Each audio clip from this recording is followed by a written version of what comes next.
Selamat datang di Gedung Slamet Riyadi, Universitas Atmajaya Yogyakarta. Universitas Atmajaya Yogyakarta dengan bangga menjadi tuan rumah Lomba Debat Indonesia tahun 2025. Ajang yang mempertemukan para pemikir muda terbaik dari SMA seluruh Indonesia. Di sini, gagasan diuji, keberanian diuji, dan logika dipertajam. Kompetisi ini bukan hanya tentang menang, tetapi tentang bagaimana setiap peserta menyuarakan masa depan. Dari Sabang hingga Merauke, para delegasi hadir membawa semangat, budaya, dan harapan. Bersatu dalam satu panggung argumentasi terbesar untuk SMA di Indonesia. Selamat datang di Lomba Debat Indonesia 2025. Siapkan argumen terbaikmu, tunjukkan potensimu, dan jadilah generasi pemikir masa depan.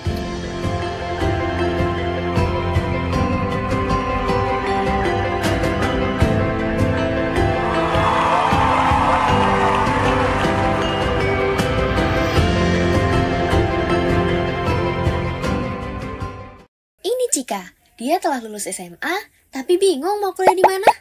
Jangan bingung, mari bergabung bersama kami di Universitas Atmajaya Yogyakarta. UAJY memiliki 7 fakultas dan 14 program studi yang dapat jadi pilihan loh. Jangan khawatir, UAJY menyediakan miliaran beasiswa yang bisa kamu dapatkan. Tentunya, terdapat program seleksi yang masih dibuka. Informasi lebih lanjut dapat mengunjungi situs pmb.uajy.ac.id. So, tunggu apa lagi? Bakal nyesel loh kalau nggak daftar sekarang. Welcome to Yogyakarta, the city of students. The city where a significant number of public and private schools and universities are located. Universitas Atmajaya Yogyakarta, a private university established on September 27, 1965 by Yayasan Slamet Riyadi Yogyakarta. Dalam bahasa Sanskerta, Atma berarti jiwa dan Jaya berarti unggul, sehingga Atmajaya berarti jiwa yang unggul. Universitas Atmajaya Yogyakarta juga memiliki semboyan dalam bahasa Latin Serviens in Lumine Veritatis, yang artinya melayani dalam cahaya kebenaran. The four core values upheld by UAJY are excellence, inclusivity, humanism, and integrity. Excellence implies equality or being better than others. Inclusivity means encompassing all social groups. Humanism, the definition, means to serve the common interest of fellow humans. Integrity means adherence to the moral and ethical principles, honesty, reliability, consistency in words and acts, and a sense of responsibility. UAJY supports diverse values, cultures, religions, races, ethnicities, and languages as a university with students from all across Indonesia. UAJY's diversity is an asset for further collaboration and synergy in preparing for a better future. Universitas Atmajaya Yogyakarta memiliki 4 kampus yang terbagi menjadi Kampus 1, Gedung Santo Alfonsus. Kampus 2, Gedung Santo Thomas Aquinas. Kampus 3, Gedung Santo Bonaventura. Dan Kampus 4, Gedung Bunda Teresa. Universitas Atmajaya Yogyakarta memiliki fakultas dengan berbagai program studi sarjana,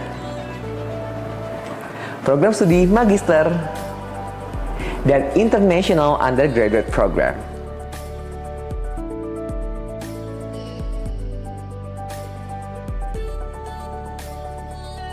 Universitas Atmajaya Yogyakarta is a second home for every individual to develop and share information, and a university with a high-quality education to attain unlimited aspirations and accomplishments. To achieve the goals, UAJY provides classrooms with hybrid learning system, laboratories in each faculty as a room to explore, co-working space as a discussion room, medical personnel who are always available in the university clinic room, and a library that provide books, e-books, and digital libraries to open a wide window onto the world in various ways. UAJ selalu konsisten memberikan pelayanan yang didasari rasa solidaritas kepada sesama. Selama saya bekerja di UAJY, saya merasakan kekeluargaan yang sangat kuat menjadi dasar bagi seluruh sivitas akademika. UAJY endeavors to develop graduates who are ethical, creative, innovative, adaptive, transformational, collaborative, and benevolent. All these are aimed to help students achieve their future dreams. Mendidik itu mengajarkan ilmu pengetahuan dan berbela rasa serta berkontribusi pada kesejahteraan masyarakat. Hal tersebut menjadi landasan fundamental bagi Universitas Atmajaya Yogyakarta untuk mencetak generasi muda yang unggul di bidangnya dan memiliki integritas moral yang tinggi. Saya bangga menjadi bagian dari Universitas Atmajaya Yogyakarta. Viva UAJY, kami bangga ada di sini.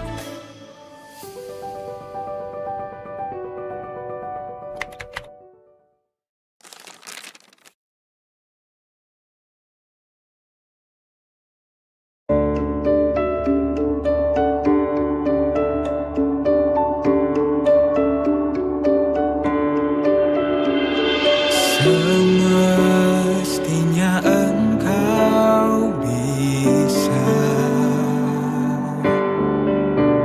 mencobanya lebih bijak, semampunya berusaha,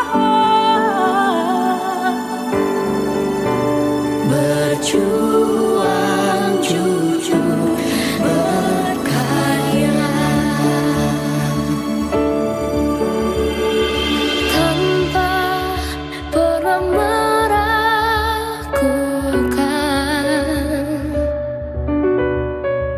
kemampuan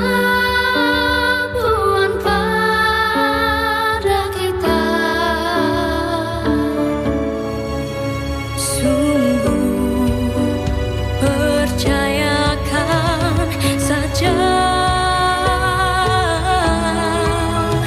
kita istimewa.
Selamat datang di Gedung Slamet Riyadi, Universitas Atmajaya Yogyakarta.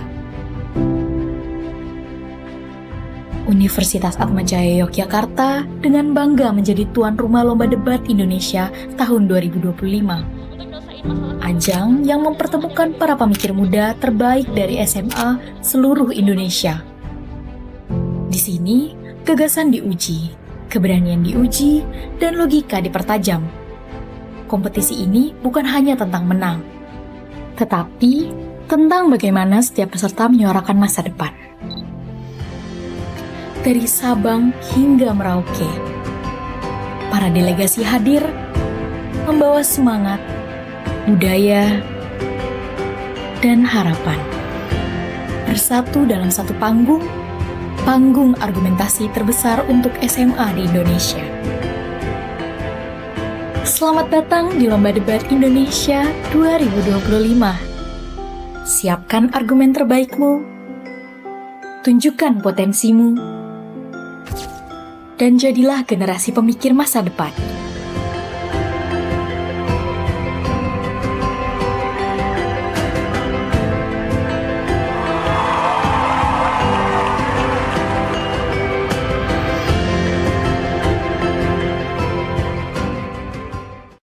Cika, dia telah lulus SMA, tapi bingung mau kuliah di mana? Jangan bingung, mari bergabung bersama kami di Universitas Atmajaya Yogyakarta. UAJY memiliki 7 fakultas dan 14 program studi yang dapat jadi pilihan loh. Jangan khawatir, UAJY menyediakan miliaran beasiswa yang bisa kamu dapatkan. Tentunya, terdapat program seleksi yang masih dibuka. Informasi lebih lanjut dapat mengunjungi situs pmb.uajy.ac.id. So, tunggu apa lagi? Bakal nyesel loh kalau nggak daftar sekarang. Welcome to Yogyakarta, the city of students. The city where a significant number of public and private schools and universities are located. Universitas Atmajaya Yogyakarta, a private university established on September 27, 1965 by Yayasan Slamet Riyadi Yogyakarta. Dalam bahasa Sanskerta, Atma berarti jiwa dan Jaya berarti unggul, sehingga Atmajaya berarti jiwa yang unggul. Universitas Atmajaya Yogyakarta juga memiliki semboyan dalam bahasa Latin Serviens in Lumine Veritatis, yang artinya melayani dalam cahaya kebenaran.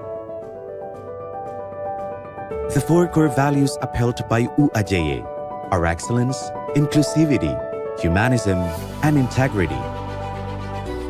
Excellence implies equality or being better than others. Inclusivity means encompassing all social groups. Humanism, the definition, means to serve the common interest of fellow humans. Integrity means adherence to the moral and ethical principles, honesty, reliability, consistency in words and acts, and a sense of responsibility.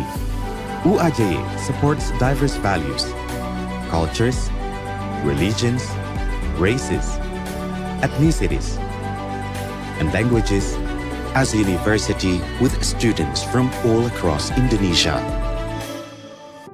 UAJY's diversity is an asset for further collaboration and synergy in preparing for a better future.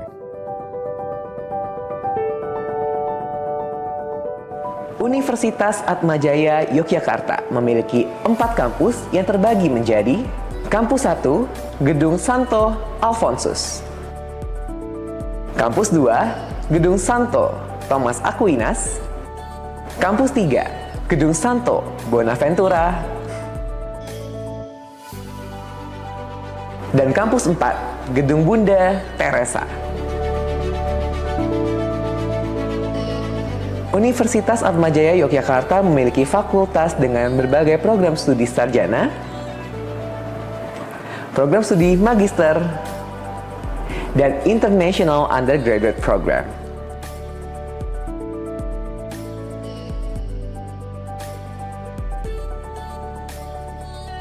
Universitas Atmajaya Yogyakarta is a second home for every individual to develop and share information, and a university with a high-quality education to attain unlimited aspirations and accomplishments. To achieve the goals, UAJY provides classrooms with hybrid learning system, laboratories in each faculty as a room to explore, co-working space as a discussion room, medical personnel who are always available in the university clinic room, and a library that provide books, e-books, and digital libraries to open a wide window onto the world in various ways. UAJ selalu konsisten memberikan pelayanan yang didasari rasa solidaritas kepada sesama. Selama saya bekerja di UAJY, saya merasakan kekeluargaan yang sangat kuat menjadi dasar bagi seluruh sivitas akademika. UAJY endeavors to develop graduates who are ethical, creative, innovative, adaptive, transformational, collaborative, and benevolent. All these are aimed to help students achieve their future dreams. Mendidik itu mengajarkan ilmu pengetahuan dan berbela rasa serta berkontribusi pada kesejahteraan masyarakat. Hal tersebut menjadi landasan fundamental bagi Universitas Atmajaya Yogyakarta untuk mencetak generasi muda yang unggul di bidangnya dan memiliki integritas moral yang tinggi. Saya bangga menjadi bagian dari Universitas Atmajaya Yogyakarta. Viva UAJY, kami bangga ada di sini.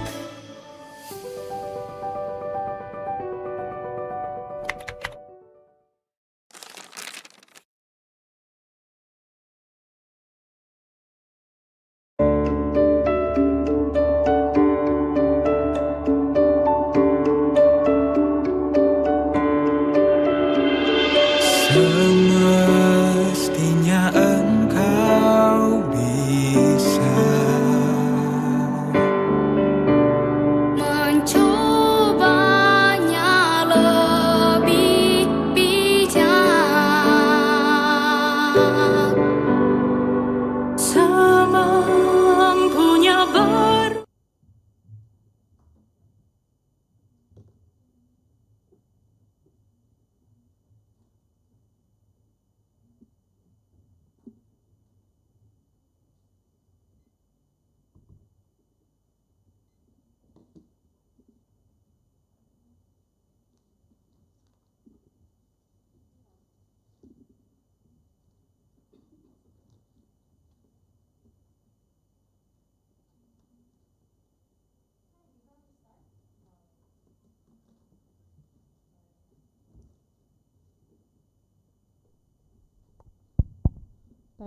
Hi, before we start, can I have everyone speaking order first? Starting from the prop bench. First is Nicholas, second is Kelly, third is Sharon, and reply is Nicholas. Wait, give me a second. So Nicholas, Kelly, Sharon, Nicholas. Okay, in up bench.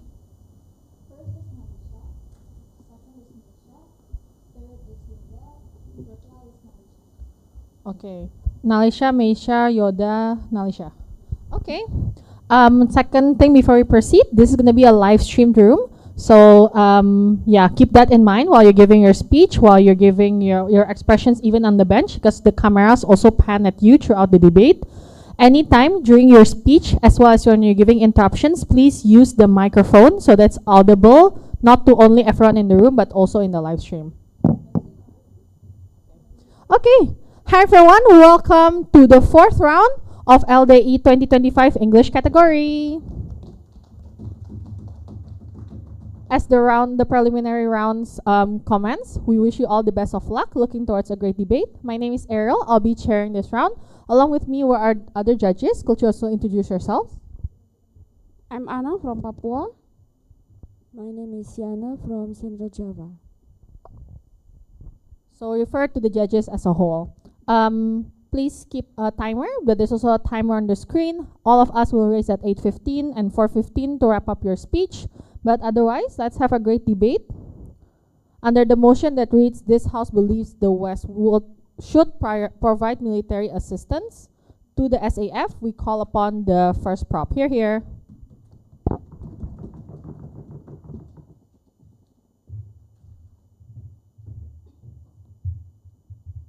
Hello, audible?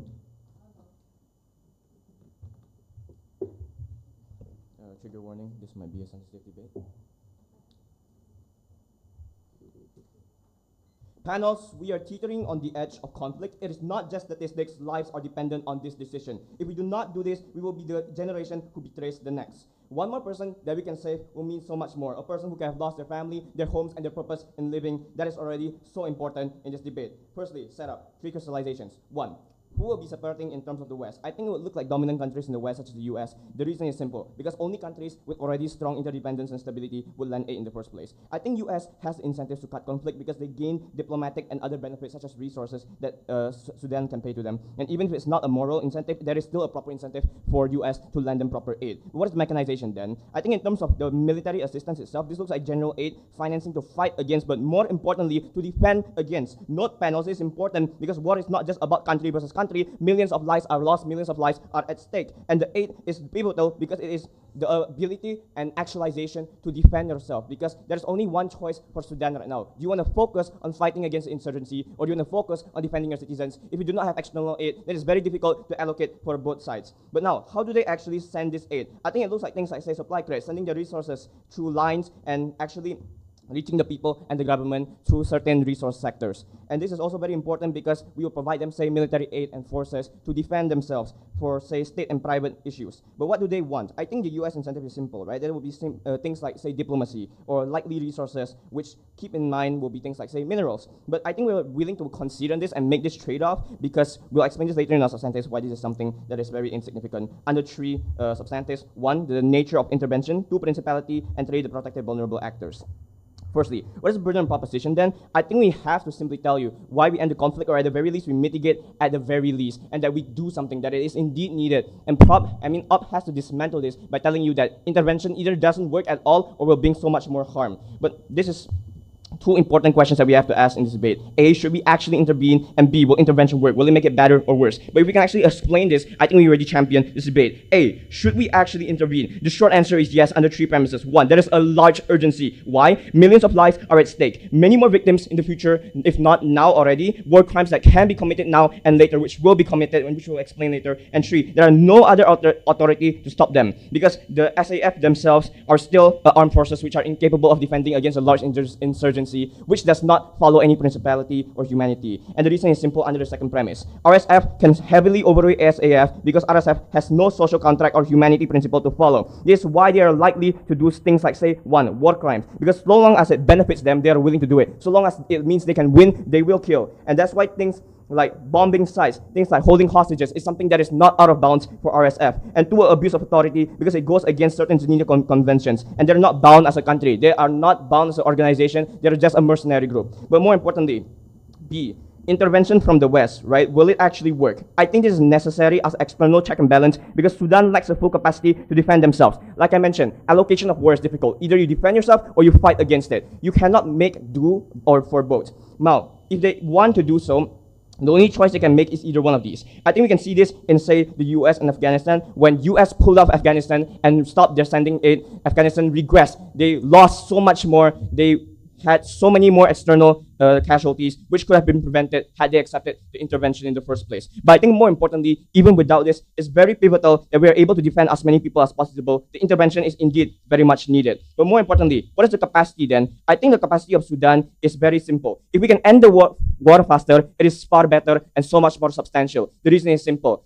The faster we end the war, the less people are harmed, the better we can rebuild the country, and the less people can go on, the more people can go on living their lives as usual. Why is this the case then, that RSF will be doing less harm when US or the West is sending them aid? It's simple. 1, RSF will be clearly intimidated when there is large international aid coming to Sudan's side. They will likely do 2 things. 1, they will likely have the they will likely be more passive, understanding that they will incur more casualties on their side if they immediately go in without any principle. But also RSF lacks the attack power to go against the large West. That is very clearly a reason why RSF would be then intimidated and stop very ceaseless conflict, or at the very least be much more passive. But what are the other alternatives on site opposition then? They'll likely bring you things like diplomacy or negotiations or just fighting back in general without it. We tell you it doesn't work for a simple reason. Because insurgencies don't need to follow any principality. That is the most important thing we have to tell you. This is not an official organization or a country. They do not need to follow any humanity or principles. They do what they want, even if it requires to kill people, even if it requires many lives lost, they will do it as long as they win. You are then fighting an endless conflict, because no matter what happens, as long as they have not conquered them, as long as they have not won, then RSF will never stop. That's why this aid is so pivotal. But more importantly, on proposition, this does exist. The reason is simple, because the aid allows the conflict to be at minimum even, and at best, it allows it to be dominant. It allows Sudan to actually dominate this fight at the very least. What does this mean then? We're not simply killing off everyone. It simply means then we are actually able to provide the facilitation to aid them. Because when we are able to send aid to them, it means that there's a higher opportunity and chance to then send them, say, negotiations or diplomacy to end this conflict, which is far more likely than if you had never received aid in the first place, because RSF did not believe that Sudan will be able to fight back against them for the very reasons that RSF could do things like abuse the Geneva Convention. But more importantly, I think the third thing we need to talk about here is the protected vulnerable actors on site proposition.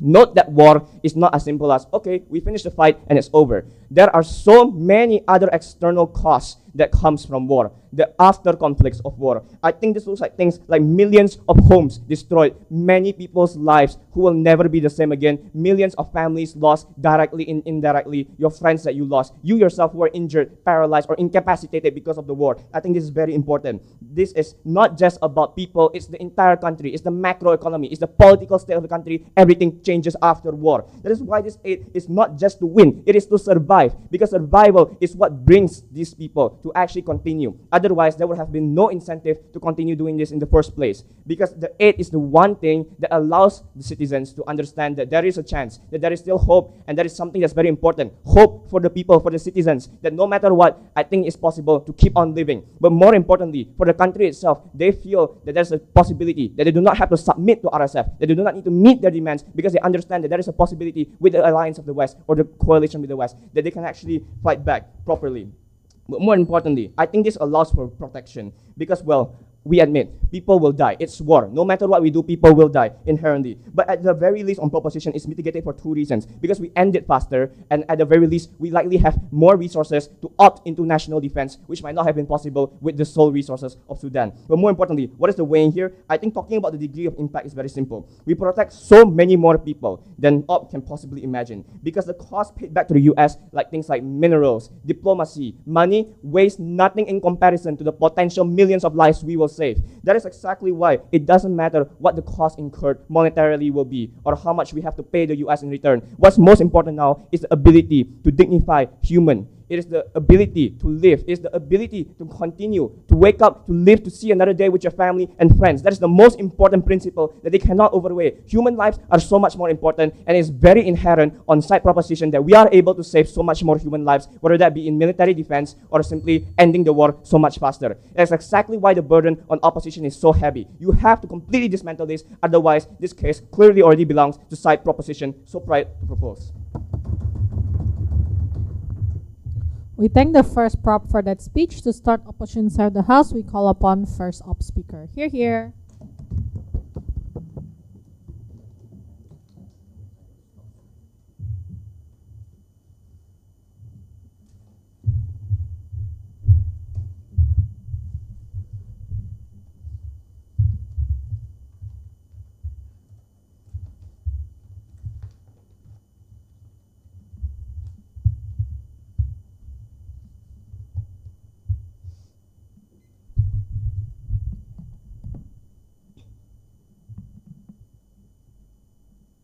The only way that proposition could win this debate is if they prove their burden that the USA can actually de-escalate and fix the problems that are happening inside of status quo, that the situation can actually reach a consensus and it can actually get better. That is a burden that they have they have put upon themselves, right? Two substantives coming from opposition then. Firstly, we're going to talk about what happens when you actually give military resources towards conflict nations, for example. But secondly, we're going to talk about what the USA is likely to do and why it's just bad and why it's likely to even get worse in status quo, right? But before that, 2 points of clarification then. I think firstly, both the RSF and SAF are violent in status quo. That is to say that they are not reaching any consensus, and that means that they are already both very, very violent in what they do. That is to say that I don't think it's right for them to characterize that that governments, that proposition idea that the RSF doesn't have like government contracts is not enough, because international organizations who oversee and like prevent these sort of conflicts in the first place are clearly not doing anything. So that means that the SAF are also probably doing the exact same amount of violence, and they are not actually following international laws, for example, right? But secondly, I'm going to talk about our stance, right? I think it's very clear. We think that when the West funds, the more conflicts are happening, and the far worse the situation gets, and that means there's going to be more human rights violations. I think this is not good for the people of Sudan and just for the international realm itself. I'm going to elaborate this inside of my substantive then. Okay, firstly then, let's talk about the West. What are they likely to do, right? I think they often insert themselves into international disputes. That's to say that what proposition is said for their own benefit, right? For things like oil or natural resources, or also for things like domination, and to assert that, their military is also very strong.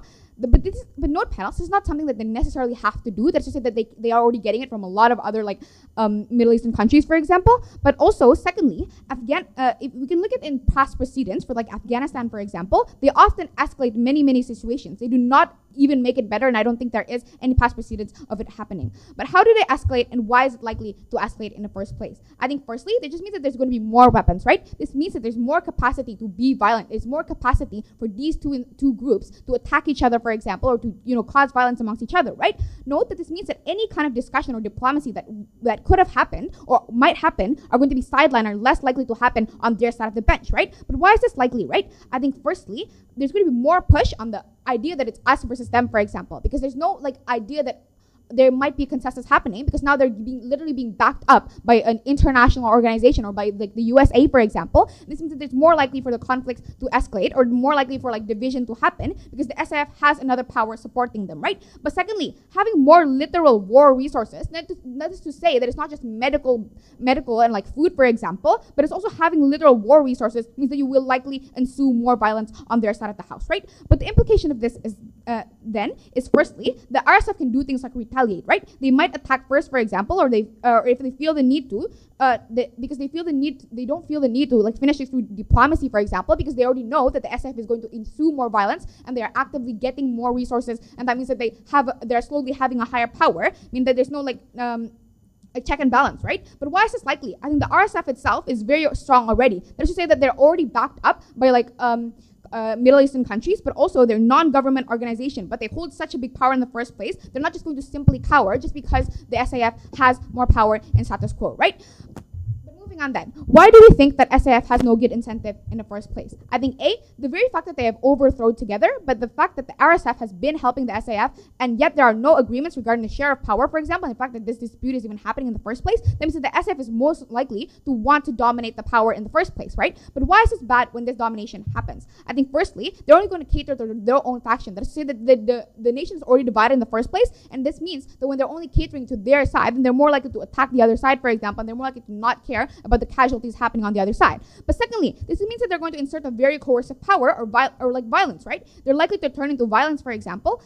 But why is this true? This might look like how in South Sudan, for example, they have a whole dictatorship due to the fact that one military power wants to silence the other. This means that even if the government happens, or even if we were able to create a consensus, or make sure that the RSF dies down, for example, this means that there's still not going to be a good government that exists, because it existed because it happened due to the fact that there's an overpowering side of the nation that overpowers, right? But also this means that there's more power to do things like trade with other African states, and they can actually cause more instability within the international realm too, right? The implication is this then. Firstly, there's going to be more civilians that are harmed. They say that on our side, war means that there's a lot of people are dying, for example, and we think that this is a really, really horrible thing. But when you actually give more opportunities for this to happen, I think that this is just still bad, and I don't know how it's going to be any better on their side. But secondly, even if government is able to exist, and even if the government is able to exist on their side of the house, or a stable a consensus, a proper government is able to exist on their sides, it's still untrustable and volatile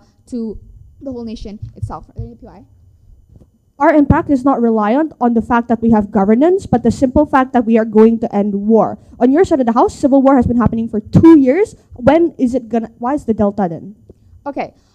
What we want to protect is at the very least, this problem doesn't escalate. That actually is going to lead into my second argument on why it's likely to escalate on their side and why casualties are more likely to happen on their side. What are the likely outcomes of the West funding in the first place, right? We can see it from past precedents, like Proposition mentioned, that often the West or the USA, literally goes away after this escalation even happens, right? Why is this likely? I think firstly, they only want to assert power or gain some kind of benefit. They said it, they want oils, they want natural resources. After they get those things, they're likely to go away and not actually fix the issues that are going on. And you can see this from past precedents. But also, if things get worse, the West often takes their hand off and doesn't want to be associated with these things. If this escalates, and the West is likely to not actually admit that they had power or they had a reasoning for this to happen in the first place, that they're likely to not actually help the nations after this escalation even happens. But what is the implication and why is this bad, panels? I think firstly, they have to handle things on their own. This means that status quo is far more violent and just scary for the people and for the people inside of the nation. But secondly, also note that the nations or the international power that are overseeing these atrocities are less likely to go in because of the fact that it has gotten so bad, right? But this is really bad because then we risk more problems and it's harder for things like diplomacy to happen because there is more violence happening. It's likely that the two groups are more likely to ensue violence among each other and unlikely to create a consensus. But even if panels that in their best case scenario, that it's only things like food or intelligence staff, for example, that they get, the SAF can use this to coerce people into taking their side. What does this look like? I think this looks like infiltrating villages, for example, due to the fact that they know that they have, for example, food. They have things that maybe the people might need inside of status quo. Well, not might need, they will need due to the fact that there is a conflict going on inside of their nation. This means that they're able to do things like manipulate women into joining them, for example. This creates more atrocities during this process due to the fact that they have the power to coerce people, to kind of lure people onto their side, for example. This means that there's no kind of check and balance on why both sides are likely to reach a consensus. But why then do we think that SAF has no good incentive at the end of the day? I think it's just because of the fact that at the very first part, they were never going to want to give any of this power sharing in the first place. They didn't want this to happen. At the end of the day, we think that it's really, really hard on their side of the house for this to get any better due to the fact that you are literally ensuing more war and you are literally ensuing more violence happening inside of status quo. And I think it's really, really bad when the West is the one funding it because they're likely to back out and they're likely to not actually help in the long run. This means that they escalate and then the people and the civilians are going to be more at stake and they're going to be harmed inside of the status quo. This is so bad, panels. Proud to oppose. We thank the first op speaker for that speech. To continue the debate, we call upon the second proposition speaker. Here.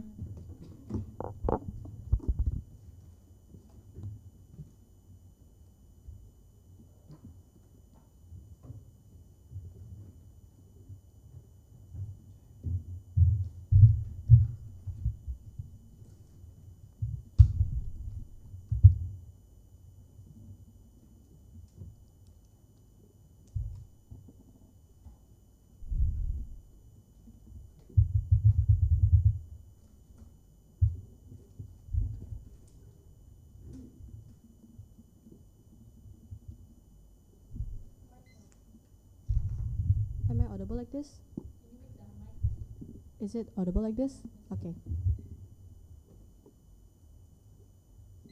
War is never about only soldier versus soldier. War itself is a systemic violence that's always going to happen to the entire society as a whole. It does not only affect only those certain people in a certain area. War is always going to affect the entire nation. It's going to affect the most vulnerable actors that's always going to be hurt in the current status quo.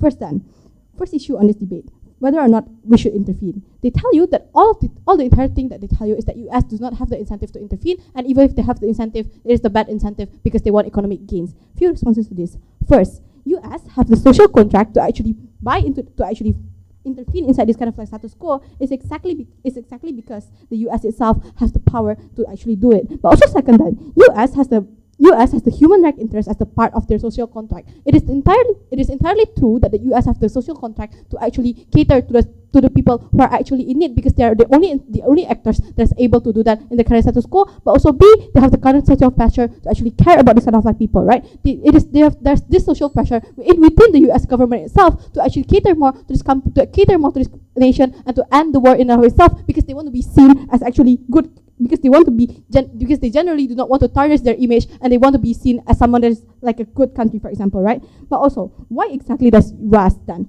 First, they're the only capable actors, but second, they have the right incentive to actually do this. Even if they have the incentive, like other incentives, for example, to like do like sort of like benefits, for example, we tell you that it's still fine to actually do this, because at the end of the day, we're still going to actually accept our own impact for our side of the house.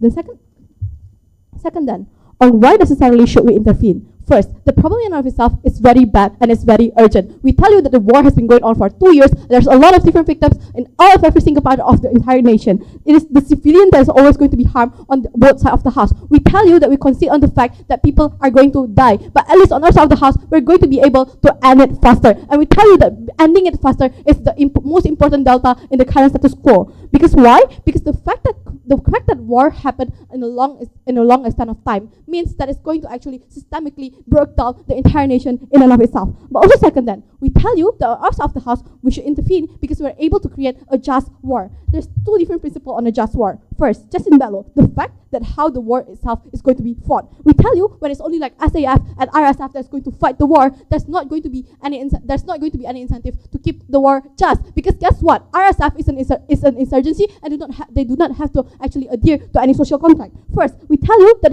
the war is going to probably be better when we actually cater to the SAF, because guess what? A, they're not going to kill any innocents, because guess what? US have the direct incentive to give them regulation on how they should fight the war. But also B, there's going to be less crime done in war, because guess what? Now that you have more power, you're less likely to just like do things to the minorities, for example, or to people who are actually vulnerable, because now you can actually attack those people who are actually in power. You're actually able to attack those RSF people, right? But also second then, we tell you that the problem within the southern status quo, sounds like that, PY.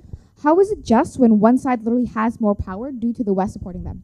I think the reason why I think the fact that war is going to happen is going to be symmetrical, and there's going to be the same amount of harm. But I think the fact that when one side of the place have enough power is going to lead to a lot more discussion. Onto my extension then. First, why then, only with the pressure coming from the West, we're able to actually lead to end the war? Because ending the war does not only mean that you have to like end the war entirely by just saying that we have to kill the entire RSF. That is not the case.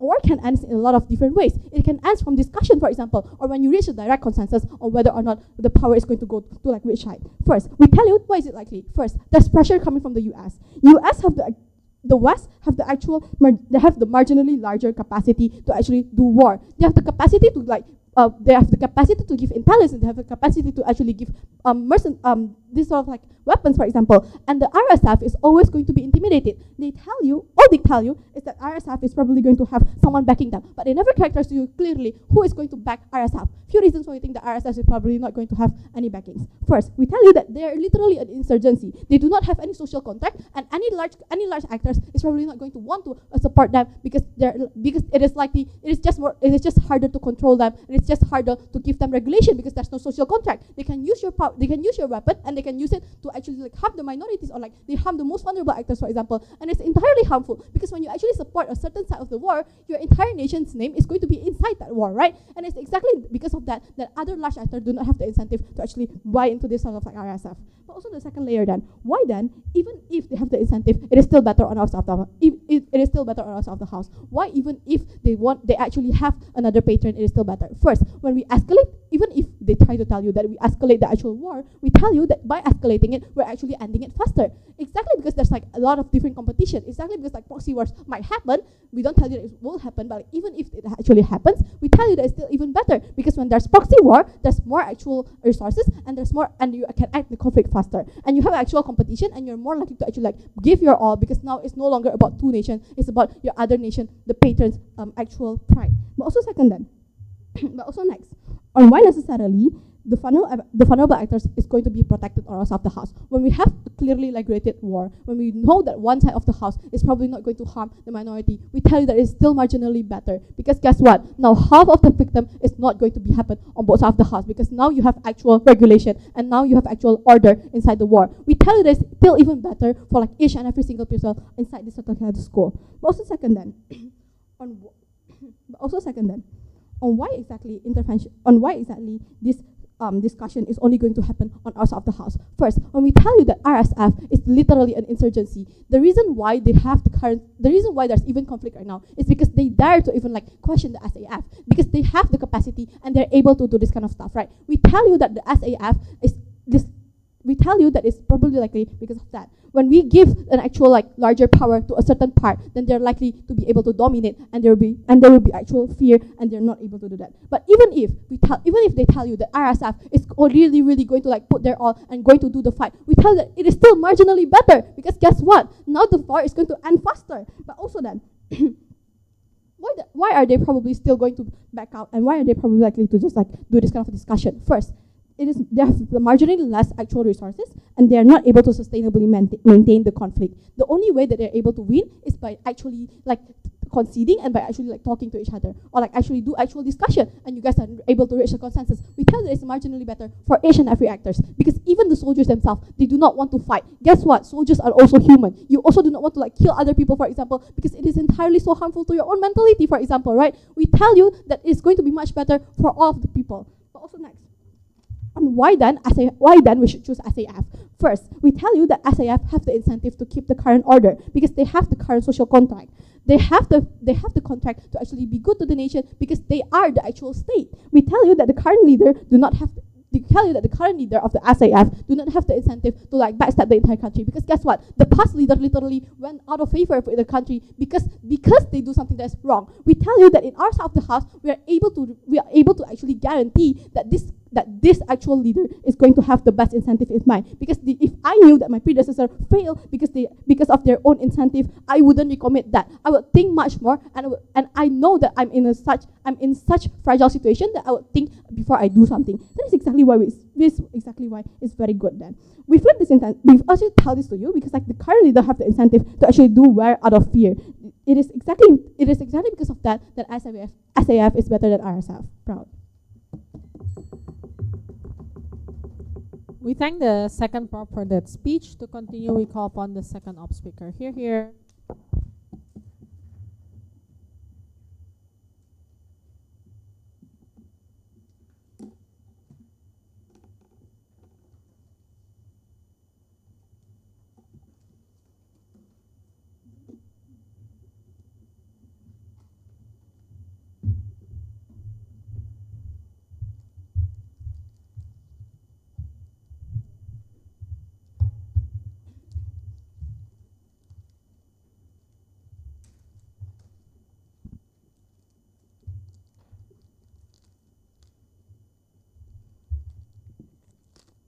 Audible like this?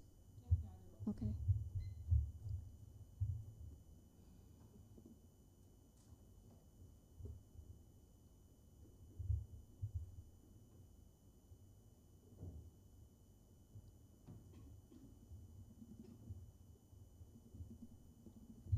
It is true that the current civil war is bad as is, that you have two current factions who always hate each other and always try to start conflict with each other. But the only burden coming from opposition is to prove to you why the escalation in and of itself is just worse for the already existing civil war, why we want to stay in current status quo. I'm going to talk about two main things in my speech. Firstly, I'm going to talk about ending war and how it's just like not likely to happen, and even if it does happen, it's just bad. But secondly, I'm going to talk about saving people and why at the end of the day, proposition can save no one. Firstly, let's talk about ending war, right? They talk about two main things. Firstly, that's better to end the war faster because you have current civil wars, for example, then you already have existing victims, for example. But secondly, they also talk to you about how discussion is going to happen exactly because you have more power on one side of the bench, therefore you create disparity, therefore you push discussion because of social pressure from the USA, for example. I'm going to engage on the first point, how proposition wants war to end faster. That's unlikely because of one main reason. Because one side has to win in order for the war to end. Why is this true? Because because both sides just hate each other. They're the causes of each other's problem. Why is good consensus unlikely to happen then?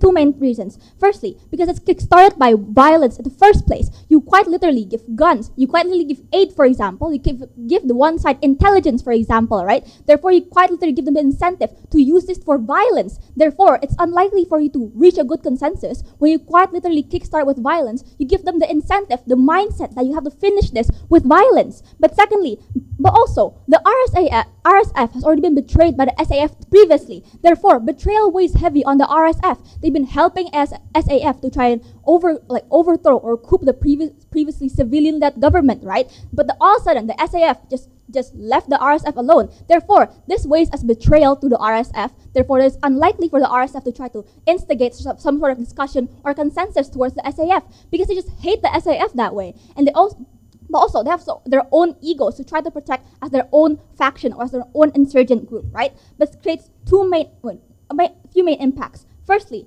when you try to end war by just creating one side that wins, this creates one, mass genocide, because when you want to create one side that just wins, of course then you want to have no people that in power on the other side. Why is this true? Because we could just look at South Sudan, for example, when you have two very apparent factions. There are one led by the government, but secondly, one is an insurgent group. When you give one of them more power, what the most likely thing they're going to do is they're going to try to overthrow, or at the very least, they're going to try to destroy the other side to pulp. What does this look like? The ethnic cleansing of one faction in South Sudan. That's what trying to making one side win look like. But secondly, this also looks like the people being thrown around the most, because we concede to the fact that the people are going to be most harmed inside of wars like this, or the current civil war, or when the US tries to instigate, or when the US tries to help. When the people get thrown over, what is most likely to happen is, one, you have women or more vulnerable communities being used as weapons in war. What does that mean? Is that we have women quite literally being used as tools for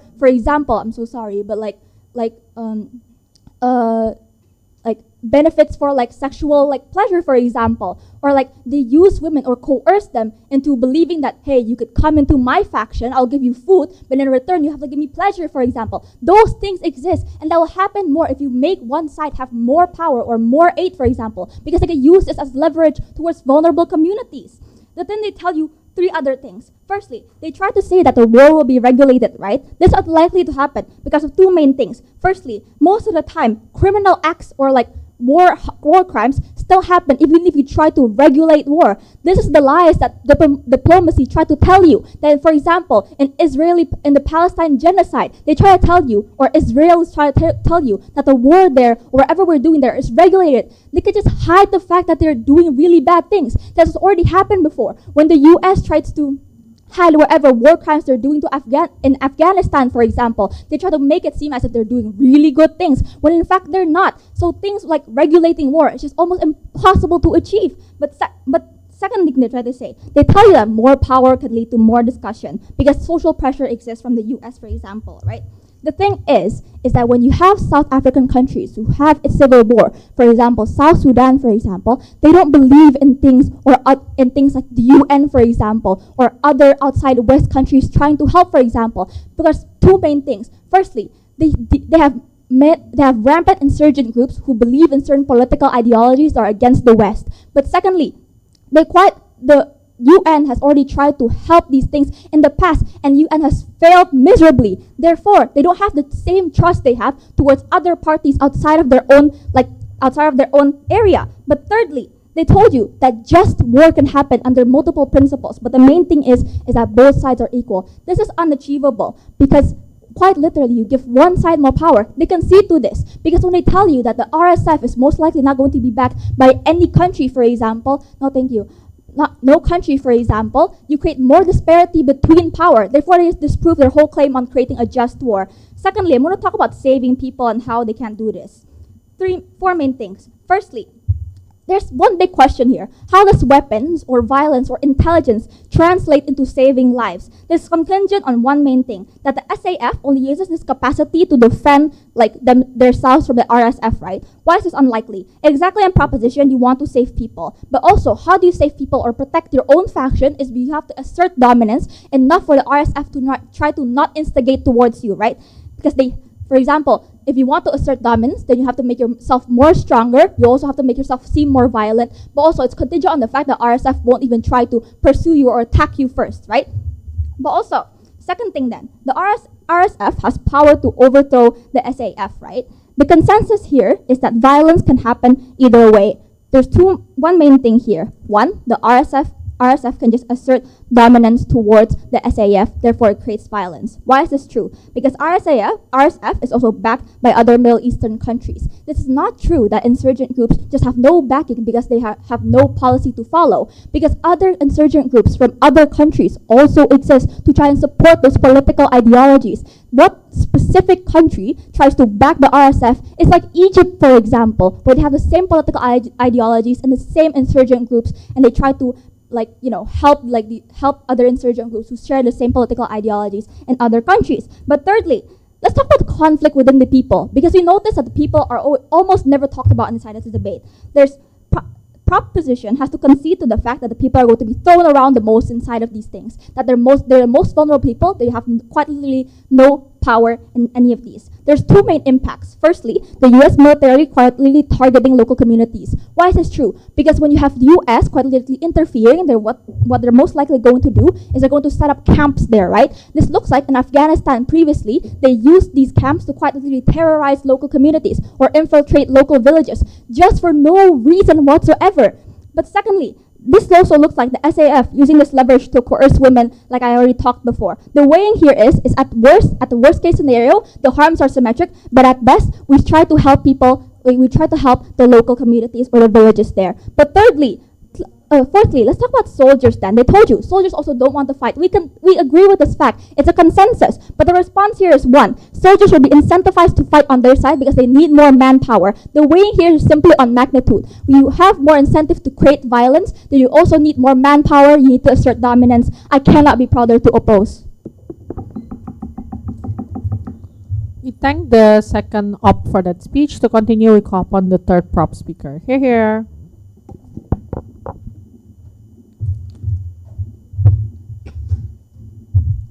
Am I audible like this? My bad.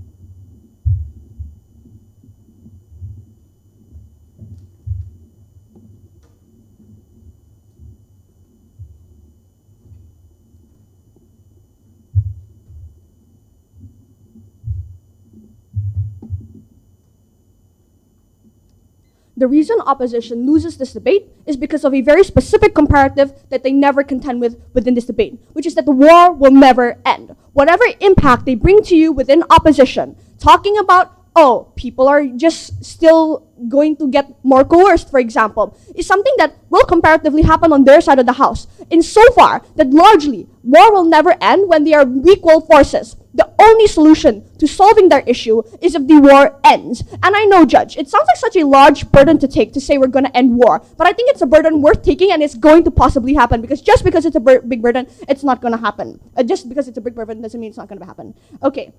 Therefore, two clashes in this debate. One, I'm going to talk about the characterization of the West, because the entire case of opposition is contingent on the fact that the West will not care, the West will cause a lot of harm towards these individuals. But then secondly, we're going to talk about why the intervention itself, regardless of the existence of the West, is going to help the people in the long term. On the West's characterization, what do we tell you in proposition? We tell you that two things. The West has the responsibility and the social interest to protect you. We give you massive amounts of analysis on this. That on the first level, the West is a large state that believes so much that they are some kind of individual. They convince themselves that that's true. That's why they intervene in so much countries and try to tell you that they want, for example, some level of democracy, some level of control. They have so many organizations that back this, that care so much about the rights of women, for example, and do this in so. But then finally, there's also a lot of public backlash within the Western countries itself, because they have incredible amounts of democracy inside, that when they decide to do something, there is mass public backlash, for example, and it does largely affect them. They can bring whatever example they want, for example, of things like Israel in the US, but I think that's a very specific niche example that is small. But if you look at the rest of the Western countries in the world, like look at UK, Canada, this still largely exists. So I think we want to talk about the very specific context of this, then yeah. But finally, I think in the context of using specifically Israel as the example,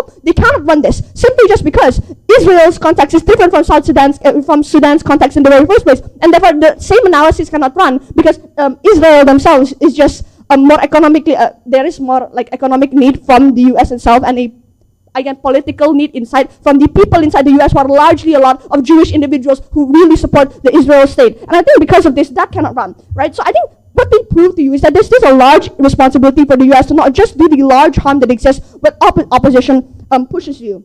But then second of all, they just tell you it's not going to pull out directly. Because if you notice the large harm within opposition, it's because they tell you, oh, they're going to pull out, the people are going to be hurt, they're not going to be able to survive. And what do they tell you? The reason that they pull out is because it escalates. This logic doesn't make sense because to the US, this is just such a small war that does not harm them at all. They have the largest military resources. And this is not just to the US, but all the other Western countries. They have a lot of military resources that exist. So the escalation itself is not going to be enough of a logical analysis to prove that they're going to actually pull out. In so far that they still have a lot of reasons to continue, right? But then in the second layer, are the things like wanting natural resources. And I think this is largely still going to be true. What did opposition respond to this? The only response within opposition is exactly because they want natural resources, they're going to put in. But yes, it is exactly because of that they're not going to pull out until everything is done and over and they can get businesses to actually invest in. They're actually going to help you solve the aftermath. They're actually going to do all of this. Because if they just because you provide them military resources doesn't mean you're going to have investments of companies inside to actually gain the resources in the very first place. So if they want to gain these kind of impacts, they're going to have to contend, they're going to have to win this war. So I think largely the West characterization coming in from opposition that says, oh, they're not going to help at all, is just largely false. And this means that largely their case on A, pulling out and causing large harm cannot run, but then secondly, that they tell you that there's no responsibility or interest for the West to have to be the people to do this also fails. So I think the West characterization is clear, we've been in that. Yes, that POI? The reason why the US pulls out is because when a war escalates, you create more media publicity that makes the US look bad. But I think the reason this is true is because that's not going to be true is because the media themselves largely also recognize that they are doing this for a good point, that the RSF is a rebellious group and there is much framing that exists within that context, that the RSF largely is a bunch of people that wants to harm. And I think this is different from other contexts, right? And even if that's true about public backlash and all those kinds of things, I just think it cannot really run as an analysis because if that's the case, then now the public backlash needs to be large. Within opposition, they never largely mechanize why the backlash is big enough to be able to actually make the US or the West pull out. So I think largely on characterization, we still win. Therefore, I think this is just simply on weighing which one makes the most sense, and the capacity itself of the US, which is large and the US and the West is very large. They have larger military aids, they have more information, they have more check and balance systems, and I think on mechanization itself, we are able to win. The second thing is on the intervention itself and whether it causes harm. I think there are three metrics on this. One, we're going to talk about it on the principle of just war. Second, we're going to talk about it on the impact of the citizens in the states, but then C, on the trickle-down effect of discussion. Firstly, on intervention, right? What do we tell you on the principle of just war? That the current war is not just because there is not going to be an end. Within the same characterizations of opposition, that these countries are equal forces and require and need to be equal forces, the war simply will not end. And within their same characterization that they have so much pain, so much, betrayal weighs heavy, that means they're never going to concede, they're never going to contend. Within opposition, nothing is going to happen except a continuous war. And I think I want you to think about the impacts of this, Judge. Because if we want to say that we're going to kill a lot of people, but we're going to end the war, I think it's a much better trade-off to take than saying that the war will never end and people are going to continue to die and people are going to continue to suffer and life is continuously going to be hard. I think the weighing is quite clear on this, Judge. We'd rather take we'd rather take the trade-off that right now it's going to be hard, but later in the future it's going to be good, it's going to be better. And I know this relies on so much levels of analysis that explains why we're going to feel, why that later there's going to be better infrastructure and the state's still going to be good, but I'm going to explain that later, right? But second of all, that's exactly what I'm going to go into, which is on the aftermath, right? So what we tell you is that it is going to be good on a large scale because of the aftermath. That because the war is going to add, the aftermath is going to be good, that the states are going to be better. And this is simple, because and we gave you a lot of analysis on this, simply because then one, when there is no war, people have other things to do, they're not worried about the safety, for example, but then B, the investment that comes from all these external countries, assuming that they win this war because they have an incentive to do so, natural resources and whatnot, right? And I think because of this, largely speaking, the aftermath would still be fine. What did the opposition tell you on our response to aftermath? The only thing that they basically told you on the point of aftermath was just oh, there's going to be a large amount of response coming from the SAF to commit genocide and going to erase the entirety of the RSF. Judge, I think this is largely not true insofar by historical context. They are just one. Not going to do so because they need a lot of the land and a lot of the people inside of these regions to continue to operate a lot of these things. They do not have the incentive to do so. But then secondly, because there is a large use of violence, these parties are likely also going to opt in to buy in onto this. That means that they're not going to continue to retaliate because they know that the harm is so large that there is a large amount of violence being used at the end of the day. So I think the aftermath itself is likely going to be better in the opposition side. How do you weigh this? It's simple. On the capacity and on the mechanization, that is, the West is extremely strong and these smaller countries can never actually contend. And even with the existing analysis on things like being backed by other countries, we think this is even much better because in so far that the West is strong and there are other Western countries backing, the true analysis is that the West is still the strongest part of the body. And the second analysis is that they have a continuous incentive to actually fight and actually win because there is a pride between the Western countries to actually contend to this, to actually want to beat the opposition. So I think it's quite simple. But finally on discussion, I think discussion just gets to happen in proposition simply because there is more pressure to do so. Opposition doesn't have that proposed. We thank the third prop speaker for that speech. We call upon the third opposition speaker. Here, here.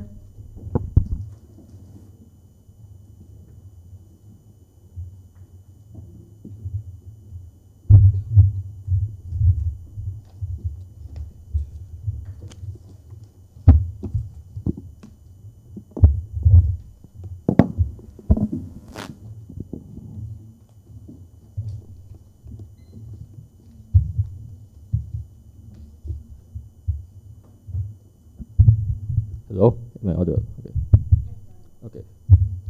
I will start my speech in 3, 2, 1. The dangers of choosing one group to help over another won't matter when both groups are usually going to be horrible to their people anyway. When you choose one evil over another, when you help them, you are only simply adding more weight to one side of the scale over letting their power of both scales actually die out over time. When you constantly give overwhelming power to one side, you are also giving them too much power to actually exercise towards these people, which is why we're proud to oppose. Now, this debate is about whether this motion actually ends up helping Sudan's situation for not only the present, but also the future. Their side derives their benefits from ending the war, but our side derives it from not letting those groups get even more power to exercise among the people of Sudan. Now, we're trying to tell you that, I'll follow 3 main questions. First, on what side actually is able to de-escalate the conflict better. Second, what is actually creating better outcomes for Sudan? Thirdly, which side actually ends up creating more harms for people? Now, first of all, a bit of rebuttals. Now, they try to tell you that there's going to be a lot of media showing that the RSF is bad, but we also tell you that there's going to be a lot more possibility for media to show that both sides are bad. So it's also going to not really have this kind of clear metric or clear division of who is going to be good or bad. Now, they try to bring a lot of the points of check and balances to essentially prevent things like misuse of power from this kind of SAF or something like that. But we tell you that is only going to be limited to when this war is still happening. Because what is really the West's influence here? It's only as a military supplier in general. But what happens if you gave the weapons to them already? What? You're not going to be able to really take them away because you already gave it to them. But you're just going to stop really giving them power, but you're still going to have that power that you already initially gave it to them. And so this also supports our point on this US already has the West already has this limited influence in these places to begin with, which I'll go on later. Now, they try to also bring in the point that SAF aren't going to kill people because they are going to need these people to operate in these different places,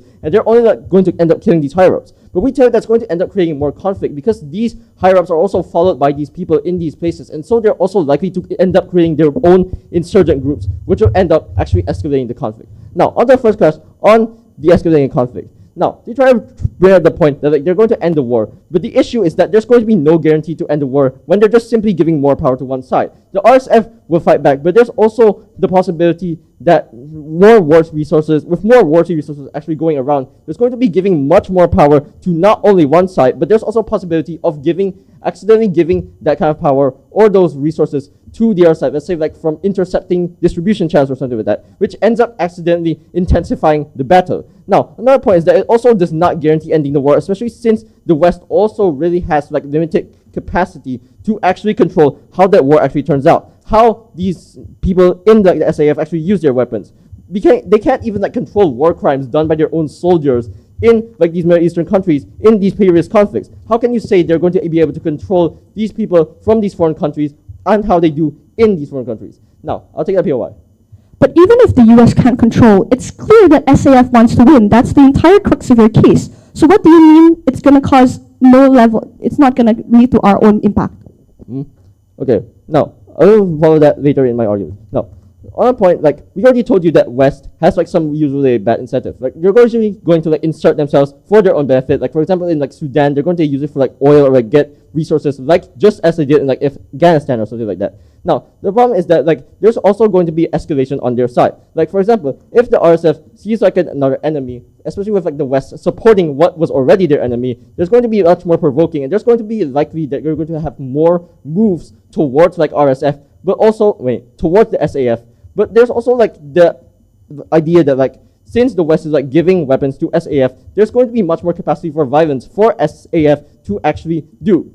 Now, there's going to lead to like discussions being sidelined, and there's likely going to be like no conflict resolutions. Now, why is this likely, we told you? Well, it's going to create like this us versus them mindset, which comes from like another supporting party that's supporting one of those sides. Now, another point, there's also like discussions are already usually going to be slow in like, these kind of civil wars, and it's going to actually get worse on their side. Now, another point is that more resources and intel also leads to like more and better attacks against each other, which often really doesn't disincentivize attacks with each other when those attacks are almost guaranteed to be much more effective against them. Now, RSF, the other problem is that RSF might also be more likely to retaliate because there's like no need for diplomacy to like resolve, but also RSF is also already backed by things like Egypt or backed by countries like Egypt, which we said before, as well as like other foreign powers. This could actually end up escalating this kind of conflict to a much more wider scale. Now, even if it's like just the SAF can also end up just using this to get more power, causing people who need to join like these ranks or something for their own military strength to have more power over people in Sudan, and more people gather towards the SAF for more power. So on comparative, we let the war end up like dying out because we aren't like letting resources actually go around more. And as the sides eventually will also get weaker, which will let the war die out, where they end up risking the possibility of that war actually being prolonged because more resources are going around. Now, on the second question, on outcomes. Now, they try to bring up the point that the RSF is going to be intimidated and becoming more passive. We also tell you it's also likely that they're going to be much more violent.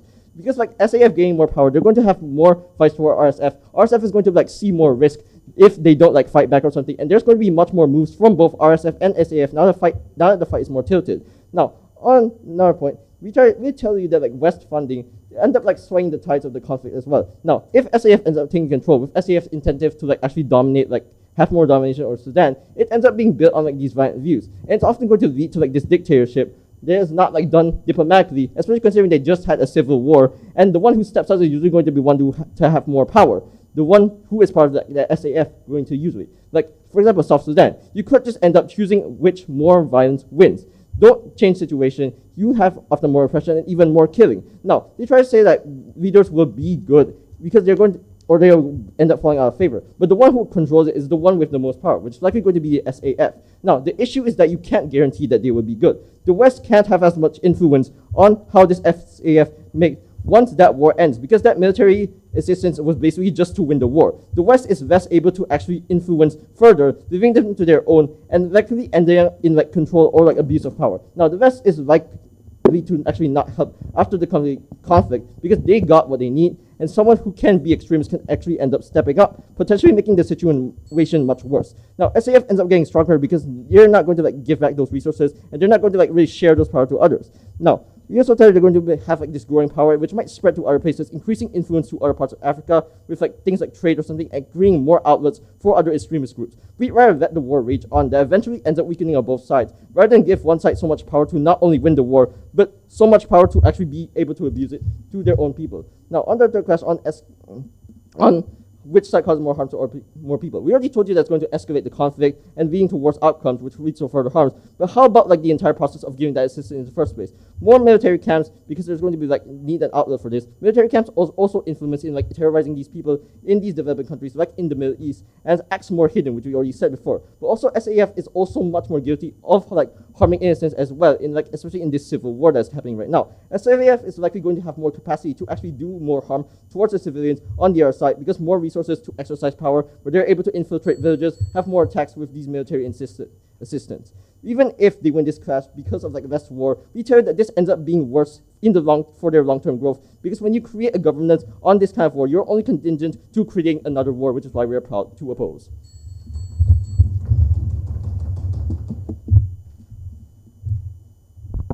We thank the third of speaker, and that wraps up the substandard speakers. To start the reply speakers, we call upon opposition reply. Here.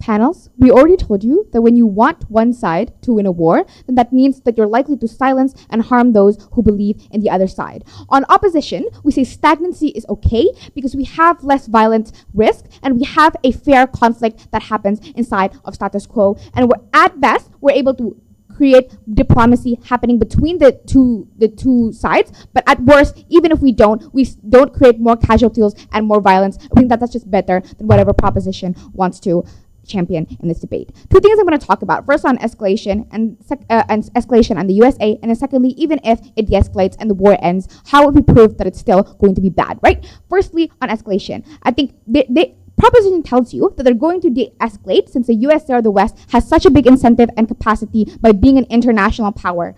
How did we dismantle this argument? Two things. We tell you that the USA itself in past precedents does two things. Firstly, that they reap their benefits from military power and minerals, and likely they often do leave after. We can see this from how they left Afghanistan, for example. But secondly, they invade and help. They invade and help only to fulfill that expectation that, oh, the USA has the power to do so, and only to fulfill the expectation that the USA should do so, but then they're likely to not to go away when this actually like gets worse, or when they no longer have the power to do anything due to the fact that there is more conflicts or more war crimes happening, right? Let's just say that the media, they tried the media will also showcase these kind of things, and the USA probably does not want to be put inside of these narratives, right? Panels. These layers were never disproven in proposition's argument. This is a very important tipping point, right? Because in any argument coming from proposition and how the USA the USA or the West can make sure that the war is fair and just, and how the war can end in the first place is contingent on them proving this, which they haven't. We think that means we win that clash. But lastly, then I think our point on escalation on escalation still stands, right? Because firstly, Prop never disproved that more resources means more casualties. They concede in the idea that, oh, it's okay that the casualties are happening because at the end of the day, that means the war will end, and that is good. But what have we told you? On the even if layer, that you're able to end the war, why is it still bad? On proposition side, if you're not going to harm other civilians because you quote unquote need land, but at the end of the day, this other side still has supporters, even if you harm the leaders, for example, they have supporters, they have the people under them, then it's likely that these beliefs that RSF fight for still want to stand, and that means the government that exists is likely going to silence and harm those people anyways, and those are civilians, those are soldiers who do not necessarily want this to happen. But why do we think that that's bad, and how have we proved this? At the end of, firstly, the end of the war needs to be done by harming people who disagree. That is to say, you're going to harm a really big portion of the society or of the civilians under Sudan in the first place, and we think that that's not a risk that we want in the first place. But secondly, this means that the outcome is that only the outcome that happens only caters to a specific group of people, meaning more conflicts can happen in the long run. That means you're not really ending anything at the end of the day. We've proved this, right? But lastly, panels, they never responded to our points on coercion on women and soldiers and how they are going to be harmed under their side. Because we've told you from the very beginning, from P1, P2, P3, we've told you that at the end of the day, when you give more resources for war to happen, for more conflicts to get even worse, that means you're going to harm more people. That means you're likely going to need more soldiers. You're going to kill more people. Even though that's still bad at the end of the day, at least on our side, when stagnancy happens, when they are still disputing, it's not one that is going to necessarily overpower the other. That means they can still coexist in that way. I mean that we have proven that inside of this debate, because the risks are much more heightened, and there are much more conflicts happening on their side when you let one side power over the other. Never prouder to oppose. We thank the op reply for that speech. To wrap this debate up as a whole, we call upon the proposition reply. Hear, hear.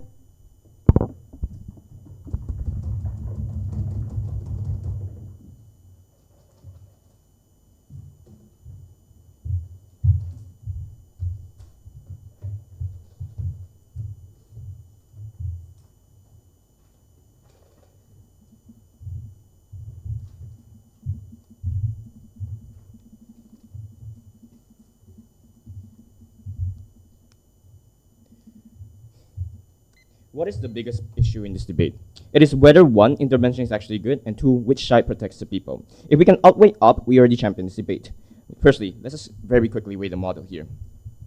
What are the impacts on intervention truly? I think the stance Prop brought from the very get-go that military aid would facilitate ending the war. Op's response is simple, that it would facilitate more violence, hence it's worse. Let's be generous and concede, even if this were true, two simple responses. Their harms that they gave to Prop is exactly inclusive, except theirs is much longer, because the war doesn't end. The comparative then on world opposition is a war with an unknown end. I think even if lives were lost because of, say, military aid, which was what they tried to emphasize on, at the very least it also ends the war, at the least mitigates it. I think we can bite the bullet on the harms they gave you, because we only take the short-term losses and we incur generational peace. I think Op is fighting a war no one knows what will end. That your father could fight in the war and later you fight in the war too. I think it is a tragic fate that you could send your father off to war and soon your son sends you off to war. I think Op tries to attempt the Prop benefits, but then their delta is very simple. Is that if you don't receive aid, that if there is still war, then what exactly is Op's countermeasure? How do they protect the people? What then is their benefits? Where do you get aid then? Where do you get national defense? Where do you get economic aid then? I think at the very most basic level, they still don't answer this. But behind the number of lives in the statistics of war is a living person with a life, a family, many memories and dreams. I think at the very end of the day, we tell you, if we can provide you this slight benefit, the chance that we can save so many more people, that is really much more important. Because I don't care about power asymmetry that they've been talking about the entire debate between countries. I want to sleep without bombshells. I want to eat with my family. That's what's important. I don't care that my government might become tyrants. I might not even live to see tomorrow. So the second problem then is the protection of people, which they never properly address. I think Op's only engagement to this is that we say, oh, when there is intervention, you hurt more people. Okay, when there is war, don't you hurt equally more people? If not more, because it's endless. You don't know when it ends. They have no guarantee to that. But due to the military equipment, I already told you, we dismantled this in the last clash analysis, right? That even if harms existed, one is inclusive and it's much more long-lasting and long-term on-site opposition. But principally, I think lending aid to people and the vulnerable is a very strong social contract. Op did not try and dismantle this. This is general principle. We want to help people, right? So even before this, they are already assuming the very worst case on-site Prop, that it wouldn't work, that the intervention would simply make things worse. Two questions. What if it does work? But secondly, even if it doesn't work, why before sending the aid did you not have the principle to try and send aid then? Because that is still principle at very best. But even so, how did they respond to this?